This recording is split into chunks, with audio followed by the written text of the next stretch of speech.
Ja, hei alle sammen. Good morning, everybody. It's 15 people and 8:15. I think we can just start and other people will come a little bit later. Welcome back to our webinar series GodForskerMorgen, brought to you by cooperation of Multiconsult and Hydrosen. Once a month, a researcher from Hydrosen comes to present the latest research related to our industry. And today we have Henki Ødegaard, who's going to tell us about the new approach for rock stress estimation for unlined pressure tunnels. If you will have any questions, please write them into the chat and we will take them after the presentation.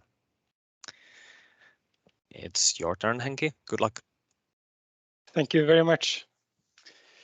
Let me see.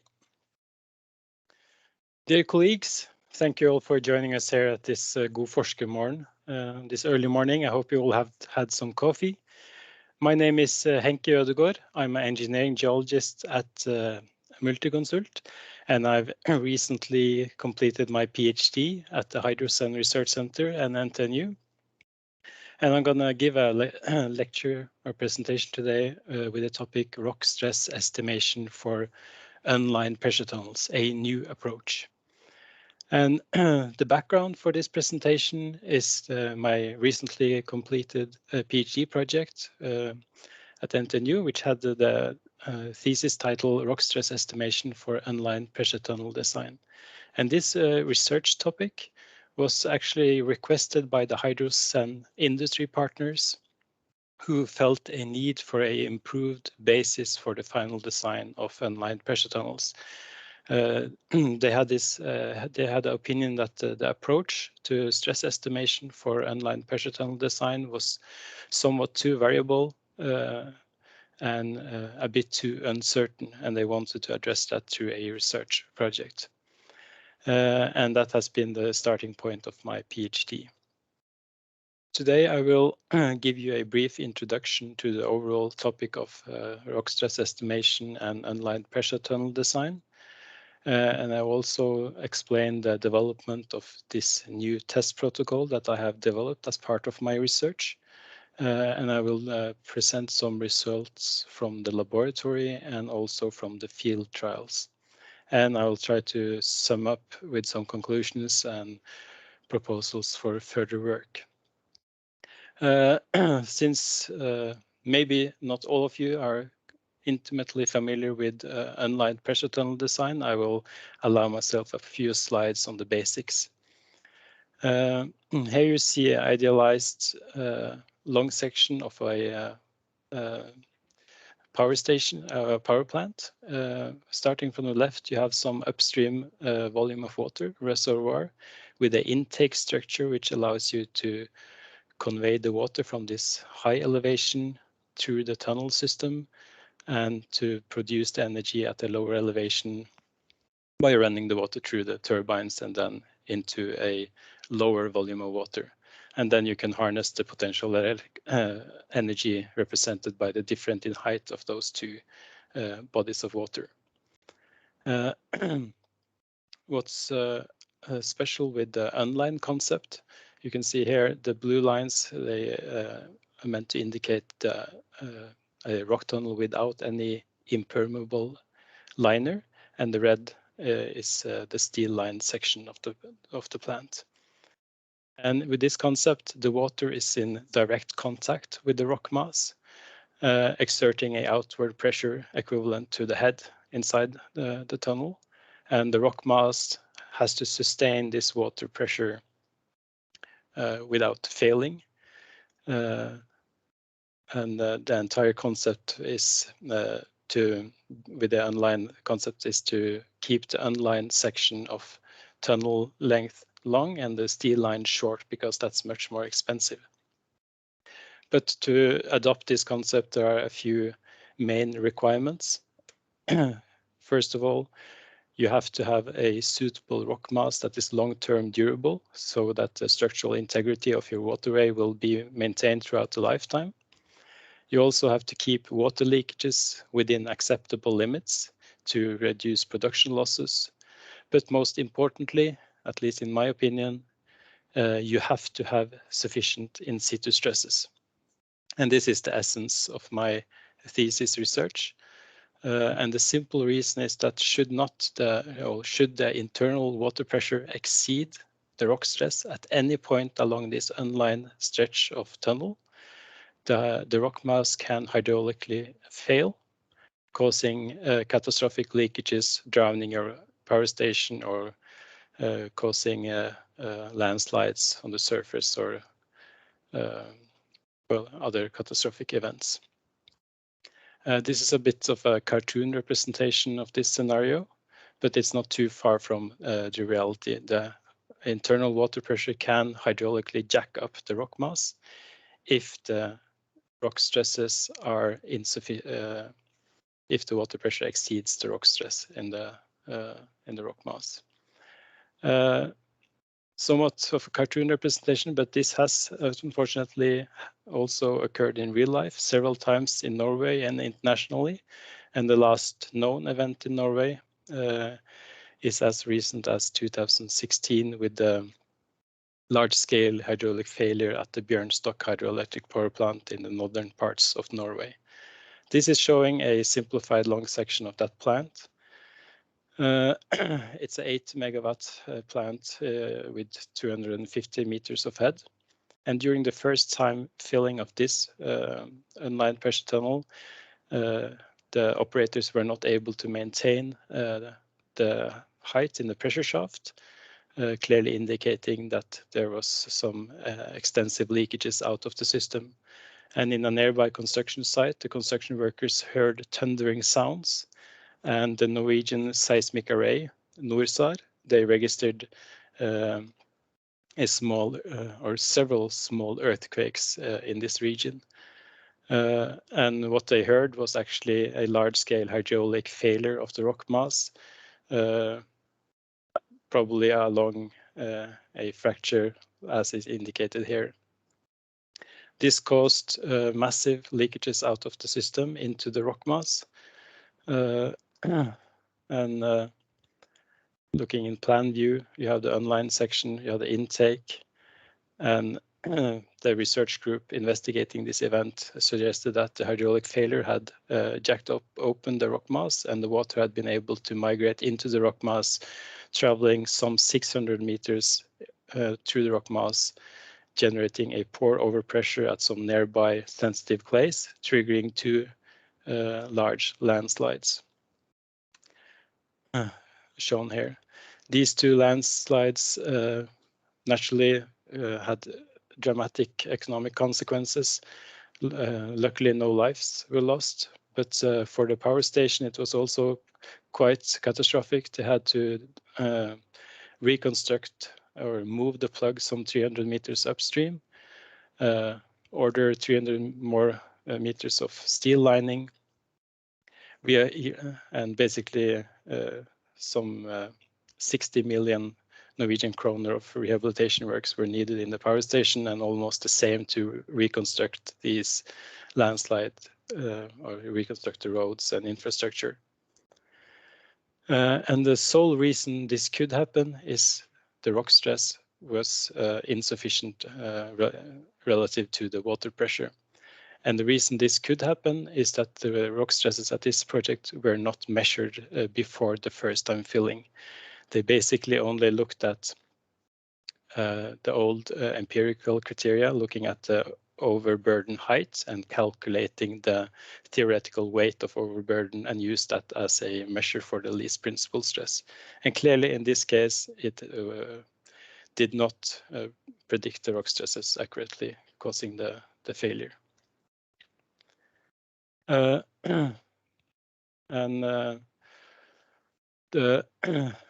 what's obviously needs to be done is to measure the rock stresses. And that has been, for the most part, understood in the industry. And we do measure stresses, and rock stresses measurements has been done quite regularly since the 1980s. Not always, but for the most part. And after the 2016 event, clearly developers and consultants have realized the importance of measuring stresses. But still, I believe that the current practice, which is based on testing at relatively few locations, indicated here with the red dots, is unsatisfactory, because even this approach where you actually do measure, you still do some more or less guessing of what the rock stresses will be away from your measurement location. And basically you assume that the stresses away from the measurement location can be predicted to some satisfactory degree of certainty. This will leave hundreds or even thousands of meters of unlined pressure tunnel essentially untested, which is something I believe we should which I believe is unsatisfactory. The reason this is done is basically to save testing costs, because these types of tests are quite often considered expensive, at least from the developer's side. But I believe that principally you should go from this regime with few selected key locations for testing over to a concept where you actually do distributed measurements instead of these point measurements indicated here with the green dots. This can principally reduce the risk of leaving undetected regions of too low stresses. But for this to be economically feasible and technically feasible, you have to have some rapid and cost-effective manner to estimate the rock mass minimum principal stress. And this is what I have tried to do during my PhD work, basically developing and investigating such a method. And to start off with defining some new test protocol, I have conducted laboratory experiments using a custom-built true-to-actual test rig developed by myself and constructed in Stavanger by a highly skilled people at a engineering shop there. What this machine or this test rig basically does is to apply a true-to-actual stress field on a cube of rock. The rock specimen is 30 centimeter side edges and about 75 kilos, and it's meant to represent the rock mass. We can, in this specimen, drill a borehole representing, well, a test borehole or maybe a pressure tunnel. And it enabled us to do laboratory controlled hydraulic jacking experiments. So I'll show you a little bit more about the test rig itself. You have a outer rigid test frame. You have the hydraulic crane, basically just for hoisting the specimens, and the top lid. The top lid alone weighs about 200 kilos. You have the granite specimen. You have the hand pumps, one pump for each of the 3 stress directions. And you have a high pressure injection pump here generating the flow and pressure, and you have a monitoring system measuring, and we measure the confining pressures, and we measure the injection pressures and flow throughout the tests. More schematic view.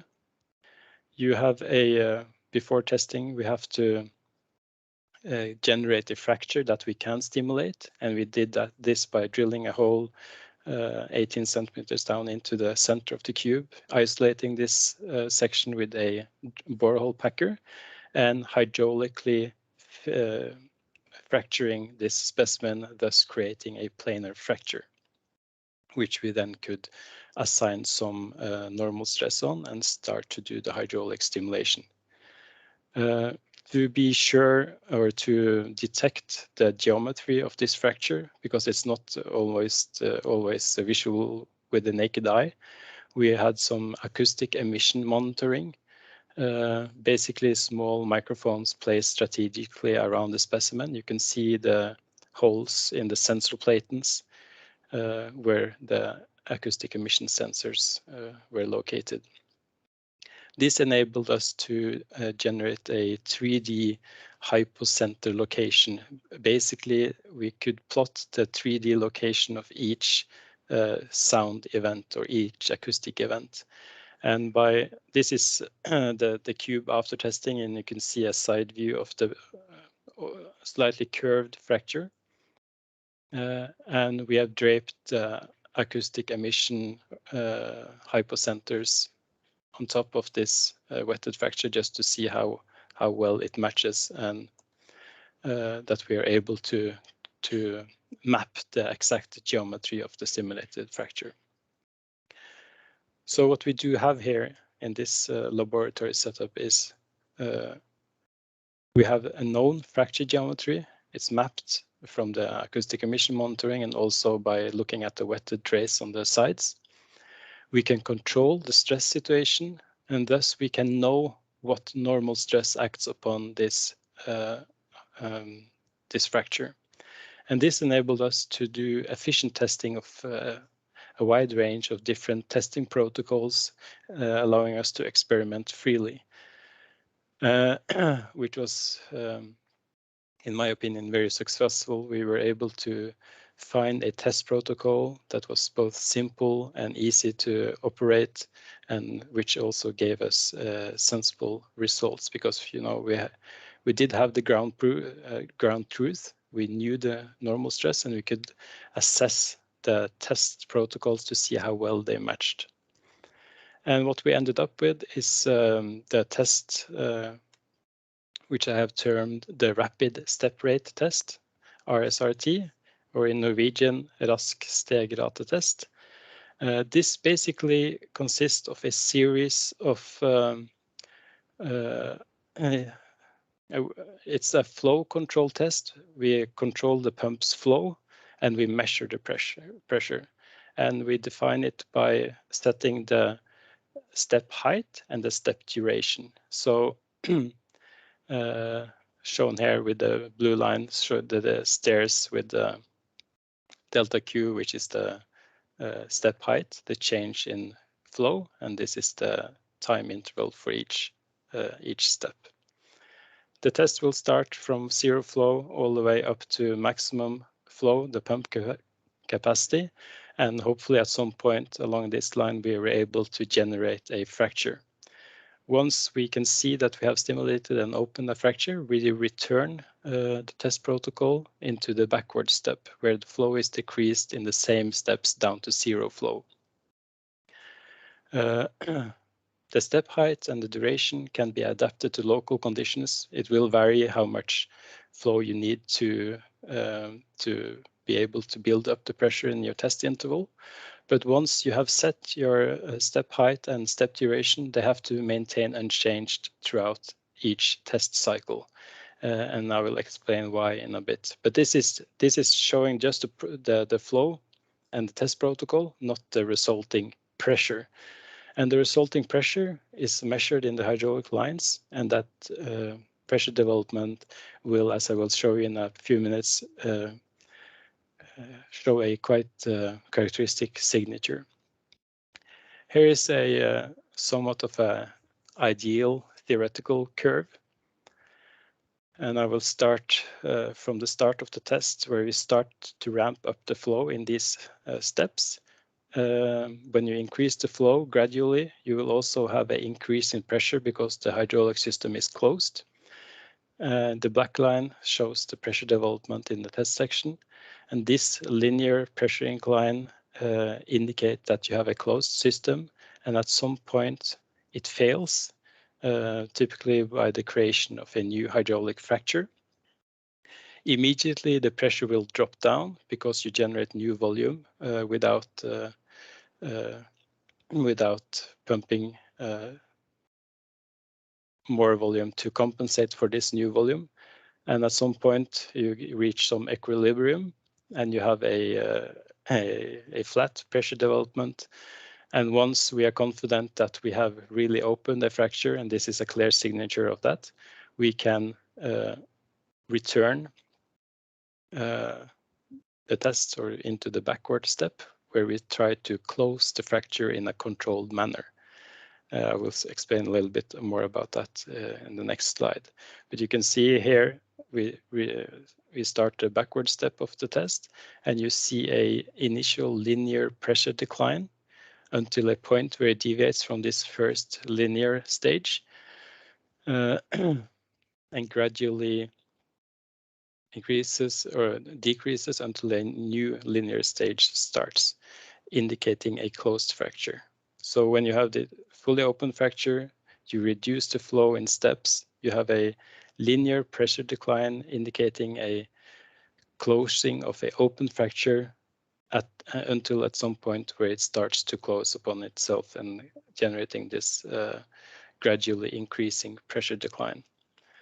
And this is the reason the system behaves like this is explained by changes in the hydraulic stiffness, which we can detect in the pressure data. And this can be linked to the understanding of fracture closure during hydraulic stimulation. And I'll try to explain what happens here. It's at stage 1. This is the end of only looking at the backward step stage from here and onwards.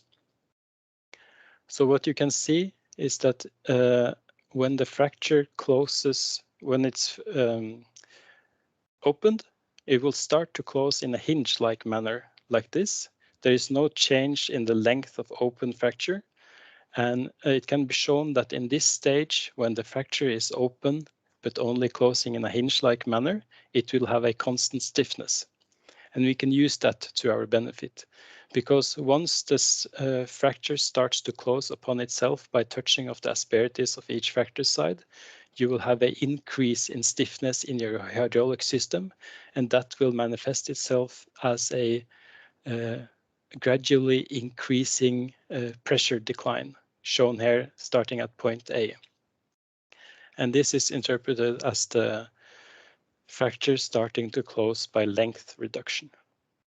And at some point, you will have a fully closed fracture at point B, and again, you will have a new linear pressure decline because you have a constant stiffness of your hydraulic system. And the pressure at the end of stage 1, the end of the hinge-like closure, is taken as a direct measure of the normal stress acting across the stimulated fracture.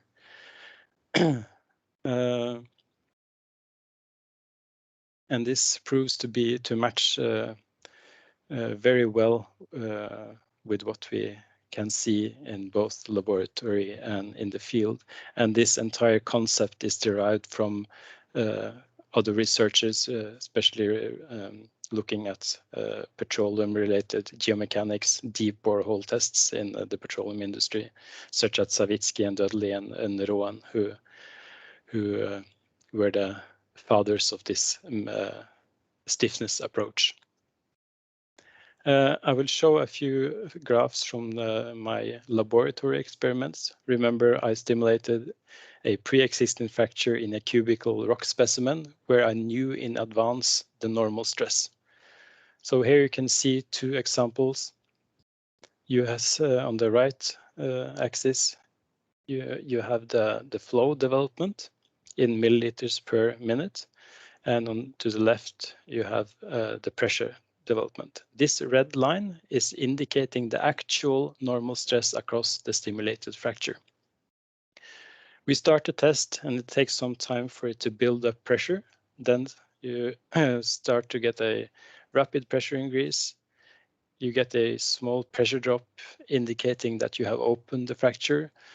And we continue the test protocol until some point where we reverse it into the backward step stage, trying to close the fracture in a controlled manner.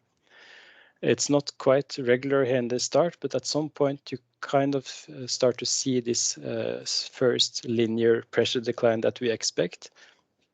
And if I highlight this here, you can see the tendency which is predicted from the theory that you have an initial linear stage going over to a gradual increase in the pressure decline and a new linear decline. And we could see that it matched fairly well with the actual normal stress on the stimulated fracture, which motivated us to investigate this more in detail. And we took this test protocol out into the field where we performed 29 test cycles in 7 boreholes at the Løkjelsvatn hydroelectric power plant the west coast of Norway. Here you can see the plan layout of this plant and the long section. You have 548 meters of head at the end of, or at the start of the steel liner. We were able to perform tests at this location just weeks after the client had performed his own test rock stress measurements at this location, meaning that we in advance had the ground truth to compare our rapid step rate tests to. Here is a zoomed in view of the test location. You have the flow, the planned water flow direction. You have the start of the steel liner. You have the plug, or the planned location of the plug, and we have included all the boreholes at this location.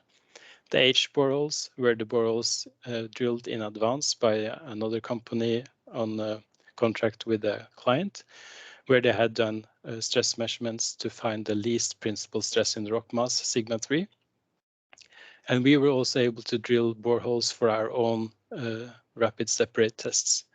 But we also, when we first were there, did rapid step rate test protocols in the pre-existing holes from the previous campaign too.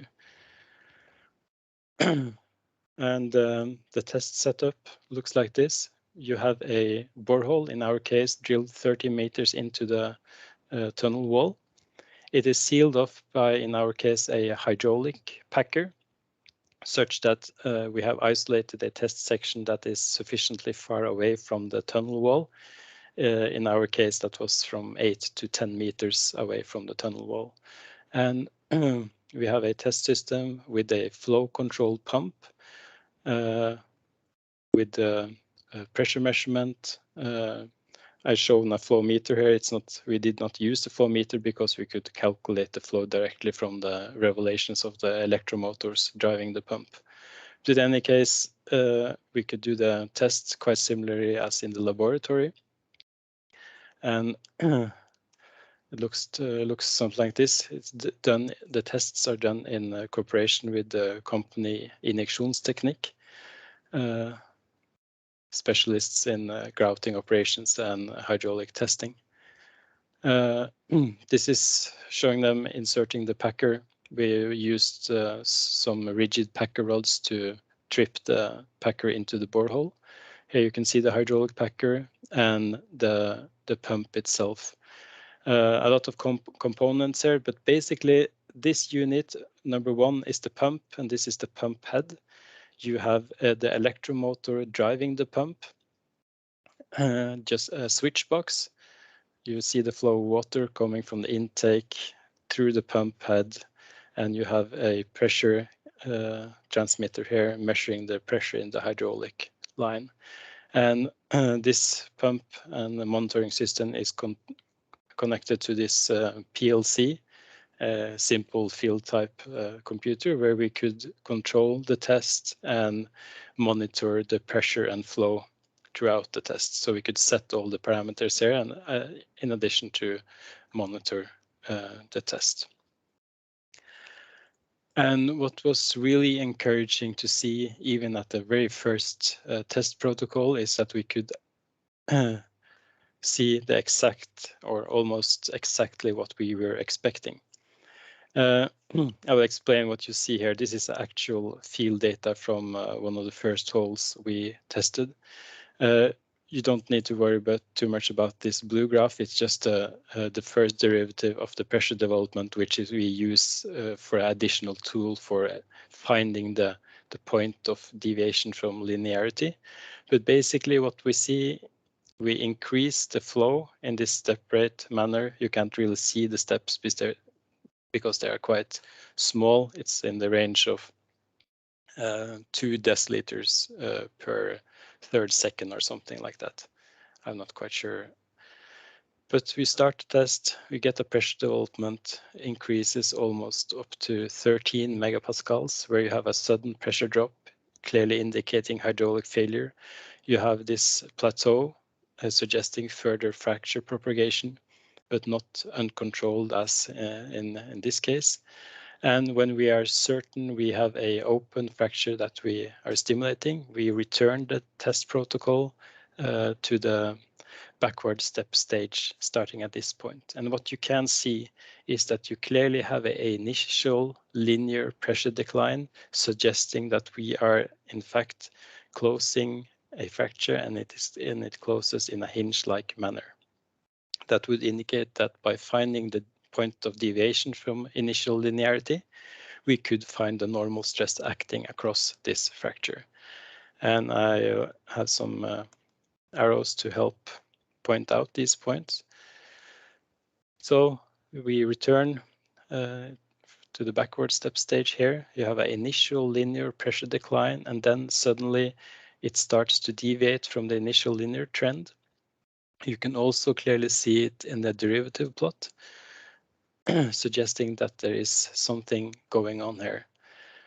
And since the pressure or the flow protocol is completely regular, there is nothing, this is just going at identical steps the way down, but still you have a clearly different response in the pressure development, indicating that we are seeing something that's physically happening downhole.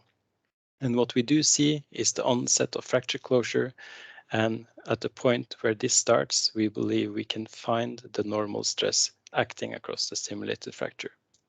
We did numerous test cycles in each hole, and in this hole we tried to see is the normal stress estimation sensitive to the duration or how rapid we ramp up and down the flow, but it turns out it's not.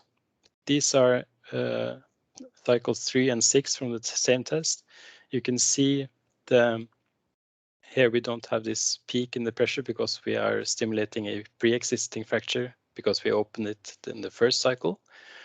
You start the test protocol, you get a pressure increase, then the fracture starts to open. When we are certain we have opened it sufficiently, we reverse the test to the backward step stage, and again you get a linear pressure decline. And where it deviates from linearity, we take that as a measure of normal stress, and we get almost identical values for consecutive cycles, even when we increase where we ramp up the flow much slower and ramp down the flow much slower, as shown here. We get approximately the same estimation of the normal stress, which was highly motivating. And as I told you, there was always at the test location, stresses had already been measured through the client's investigations for his final design of the pressure tunnel. And these results correlated, or our results correlated reasonably well with the minimum principal stress values found from the preceding hydraulic fracturing and overcoring tests performed at the same location. From our representative tests, using the rapid step rate test, we got a minimum principal stress in the range of 7.2 to 8.7 megapascals. And from the preceding testing campaign, they had a range from 7 to 9.5 megapascals, indicating to us that it's a quite good match. So I'll end my presentation with some summary and some thoughts about further work. My main thought there is that the rapid step rate test protocol, it is simple and robust, and it does enable rapid and cost-effective stress estimation.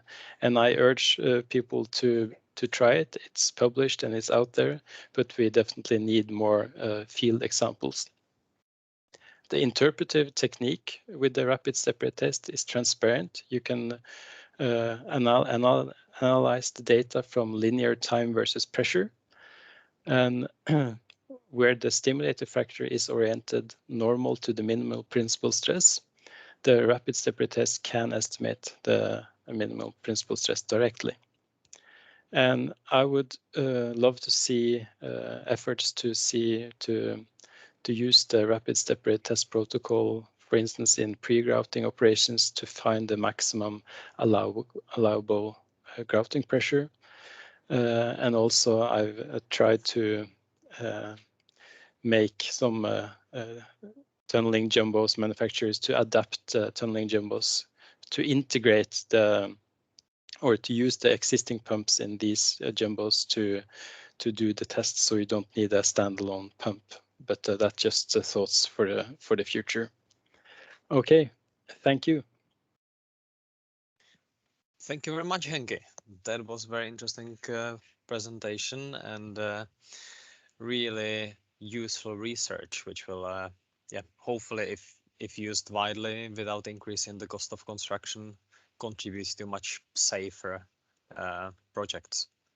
Yeah, that was my hope, at least, to somehow be able to persuade the developers that testing needs to be done, and it needs to be done in a much more distributed manner, meaning more tests, and then we have to have some cheaper tests, faster tests, and yeah. There are no questions in the chat so far. I was wondering on the project which you tried your approach. Did you get feedback from the client or from the contractor about the testing, about the comparison of the cost, for example, the time needed for doing the tests? The tests we did, they were of experimental nature. So we did a lot more test cycles than you would do in a real life situation. So we were, the test is, it is a lot cheaper per test. But my idea is to say you have a pot of money you can use for testing. Instead of doing high cost advanced test at a few locations, you need to do a simpler test like the rapid step rate test and distribute it to enable more testing along the entire length of tunnel. So it's difficult to compare the costs because we are not doing the same type of test regime here. But definitely for each test, it's much cheaper. There is no need for a downhole tool for fractured orientation, and we do a lot of measure. It's a bit more crude, but also much simpler and less requirement for specialized crews and equipment. But it's not the same type of test. Okay. This perhaps as well answered question from Matthias Kullberg, who asked cost benefits of using this method. Would you add anything? The entire starting point of me developing this test that was the feedback we get several times from clients that the tests are too expensive, and you get a bare minimum of tests compared to what you really need. So instead of insisting that we need to do these quite expensive tests and do a lot of them, we try to adapt and to say, okay, we need to do a lot of tests, and we need to keep the costs to a minimum such that we can measure at more locations. So from the starting point, my idea was that you should not be, you shouldn't need highly specialized crews and highly specialized equipment. So the equipment, as you saw, it consists of a flow regulated pump, which is quite easy to buy or construct, and it's a simple rubber packer. You can use mechanical packers or hydraulic packers, and this is a lot of this equipment is already existing at the construction site. But of course, it's yeah. There's a question from Arne Kokshater. Will you advise to test more than one cycle? I see you have one result. Yeah, well, we have many cycles, so yes, definitely. We need, I would recommend three tests in one borehole, but we do, for a 30-meter borehole, we do testing in one test section, and this test section can span 10 or 20 meters of borehole. And the idea is that we open up or induce a fracture, and this fracture will orient normal to the local minimal principal stress. Well, I deviated from the original question now. No, but you answered Yeah. it that you would Yeah. recommend doing 3. 2 to 3 cycles to see that you can get repeatable results. What we saw from our data is that from the first to the second, you almost always see the same normal stress estimate. So it would suffice with 2, but the general recommendation is more than definitely more than 1. Okay. And there's a technical question from Hui Lu. Does it mean that we will not get the orientation of sigma 3 from this test? We don't. Yeah, we don't have any downhole tool for delineation of the fracture, but the whole idea behind the test is that the fracture we create through pressurization, it will and it have to orient normal to the minimal principal stress in the rock mass. So my opinion is that when we talk about hydraulic jacking tests and we have this preconceived notion that we will open only pre-existing fractures, it's from a rock mechanical point of view, it's not necessarily correct, because once you have a certain difference between the minimum principal stress in the rock mass and the other 2 stresses, it doesn't have to be big, but once you have a difference, it is very, very difficult for a hydraulic fracture to propagate in any other direction than normal to the minimal principal stress. It's rock mechanically impossible for the fracture to develop in a manner that require it will propagate in a minimum energy configuration. It means that it's very hard for a pre-existing fracture to open if it is not oriented ideally according to the stress regime. So it will not open if it's not oriented such that it's easiest to open. That was kind of a bad explanation, but that's one of my realization is that when we do hydraulic jacking tests, I believe quite rarely we actually do jack, but quite often we actually do fracture the rock mass. I hope that answered your question, Hui. Any more questions? I'm happy to answer any mails later also if you have any questions.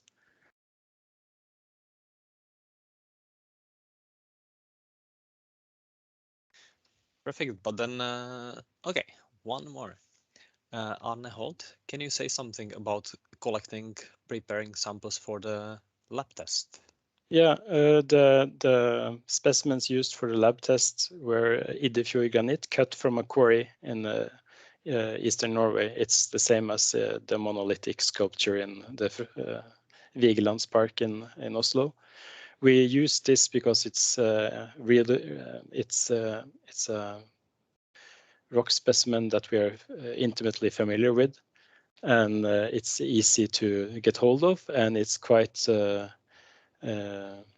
isotropic. But we could use any rock for the lab test. We only needed to have a rock where we could generate a planar fracture. That was the whole idea. So we could stimulate a planar fracture in the actual rock mass or in the actual rock.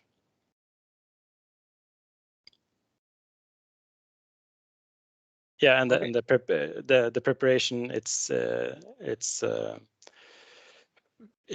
highly accurate, that it's 90 degrees on the side edges and that it's 300 millimeter dimensions, so you don't have any shear component on the sides during the testing, because we load the sides with a lot of stress. Yeah, then I think we can wrap it up. Thank you very much, Henki, for an interesting presentation and your research. And as Henki said, if you have any more questions or comments, get in touch with him. Thank you, and have a nice weekend, everybody, when it comes. Thank you. Bye.